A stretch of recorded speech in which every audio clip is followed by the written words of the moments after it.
welcome you to Chowtown Live today. We're in the kitchen. You can probably hear the noises. We're at Corvino Supper Club and Tasting Room, and I'm here with Chef Michael Corvino. Hi guys. And he's going to show us one of the very favorite dishes. This is your wife's favorite dish, isn't it? She loves this dish. She loves this dish. So tell us about it. Go ahead and make it and tell us what is this dish? It's carrot and avocado salad. It's seemingly very simple, but I guess at the end of the day it's not simple at all. it's a handful of components, so it's going to be multiple variations of different ingredients. So avocado, we've got whole pieces of avocado. We peel them so you get this nice natural, you can see the peel. It looks really nice rather than scoop it with a spoon. We want to show off what the avocado really looks and feels like, the texture in your mouth. Then this is avocado whipped with lemon juice and lime juice and olive oil. So this is like the acid, the vinaigrette of the dish, if you will. The olive oil gives it more fat and another kind of real creaminess and grassiness. Roasted carrots, so we roast them really hard. They're still slightly firm in the middle, but they get a nice roasted flavor. And you've got some different colors there. Different colors, orange, yellow, purple. Where did this dish come from? What was the... Carrots and avocado go really well together because it's sweet and fatty, sweet and rich, so it just kind of makes sense. I think I did a variation of this years ago. Yeah. And so it's pretty popular already. Your restaurant's only been open a little over 2 weeks. 2 weeks. We took a little trip from the kitchen into the tasting room, and we're here with Michael and Christina. Hi. You guys, how has restaurant life been treating you for the last 2.5 weeks? Like a newborn baby, I think. Like very little sleep, but a lot of excitement, I would say. Yeah, it's been busy, but it feels really, really good. So your menu's been changing a little bit because I've been in and out, and I've seen a couple of dishes morph and a couple of dishes change. But tell us, what's your inspiration for the dishes that we've got here? Well, this dish just came on this week. It's brisket bolognese. It's kind of taking some elements of classic bolognese, meat sauce, if you will, that's very rich, and putting a different spin on it. So this has spicy mustard and ginger. It's ground brisket. We stew that in a little bit of stock with aromatics, ginger and garlic, and shallots and fennel, and then we finish it with spicy mustard greens and puffed buckwheat soba noodles. We make the soba here. The meat sauce is tossed in soba as well, and then it's got a little raw ginger juice and spicy mustard vinaigrette to finish. Now, is this anything like what you grew up eating when you were a kid?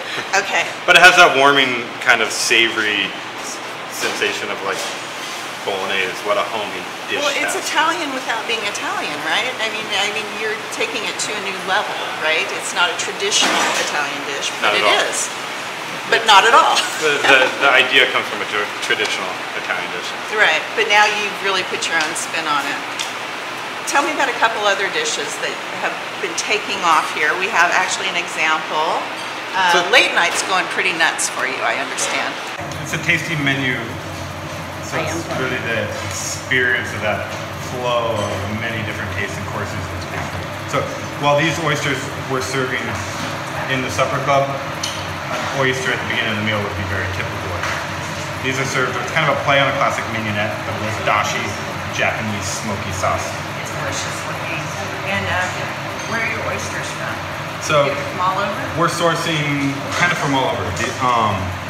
East Coast, West Coast, we're getting both in each week, and just ideas that you can come in here and get a different oyster very often. And probably some I would guess from where you grew up. Yeah, my favorite are Washington and even up into British Columbia, deeper cold water, smaller oysters. Yeah.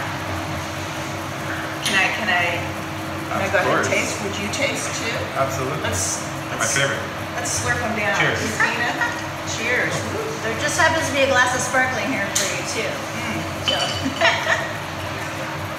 Thank you. You're not going to join in? No? Oh, no, that's okay. Pescatarian. Oh, no, I do. Believe me, I like do. Awesome. That is really wonderful. And then finally, you have some great desserts. We do. You do? I can grab one. Yeah, can we get one in the kitchen? I want everybody to see this. This went pretty crazy on my social media account. People liked it. They love the picture of it. They're going to be in to get it, you know. So this reminds me of very much from my childhood, and it's a really delicious take on ice cream sandwich that we all ate as a kid in the summertime, where we pulled the wrapper off and look at that. So it's mint and chocolate chip ice cream with a little chocolate like cocoa cookie. It's definitely that type that sticks to your fingers a little bit. You get to lick it off when you're done. That's amazing. And look at how cold that is. So delicious and nice, and the cake is like sticky. So Amanda caught me, pastry chef here, she caught me eating this the last time, right? And I eventually took off the wrapper and was eating it. She said, that's the way I really want you to eat it, where you get your fingers kind of sticky, and then you can just lick them. It's awesome. It does remind me of childhood. Some terrific things here. So next we're going to go to the bar. I'll meet you there, and in between times, we're going to go ahead and show you a little bit of the dining room. So we'll meet you there.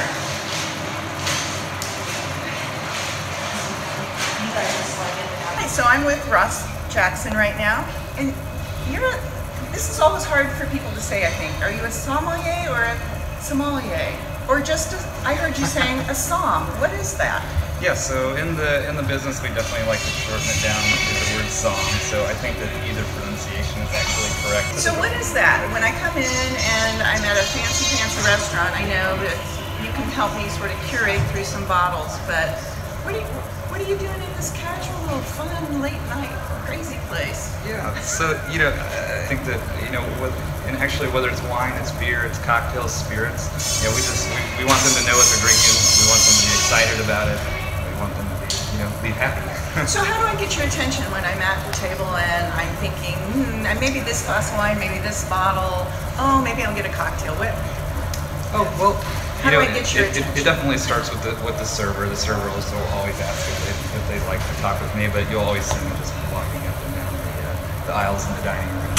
Just kind of checking everything out, see what's going on. I like to stop and talk with tables, chat, not just about wine, but about anything. So if I tell you I want a red and I like fairly dry, what are you going to suggest for me? Fairly dry? We have a fantastic dry Cabernet Sauvignon, Round Pond in Napa Valley. And it's actually on tap. We get it in kegs here. Oh my gosh, tell me about that. Yeah, so we have a keg program in which right now we have 4 wines that are on tap, 4 of our top sellers. So we do a Cabernet Sauvignon, a red blend of Cabernet Merlot and Malbec, and then a Chardonnay and a Rosé. We really think it's fantastic because there's a lot of producers that are making great wine, and on the same line that they're putting it in the bottle, they're also putting it into kegs, and the amount of glassware that's saved in a restaurant of this size is enormous. That's what you had mentioned to me when I was in for dinner, and I was like, wow, why aren't more people thinking about this? Right, it takes a lot of energy to recycle glass, and the amount that we save, I think, we want to be sustainable as much as we can.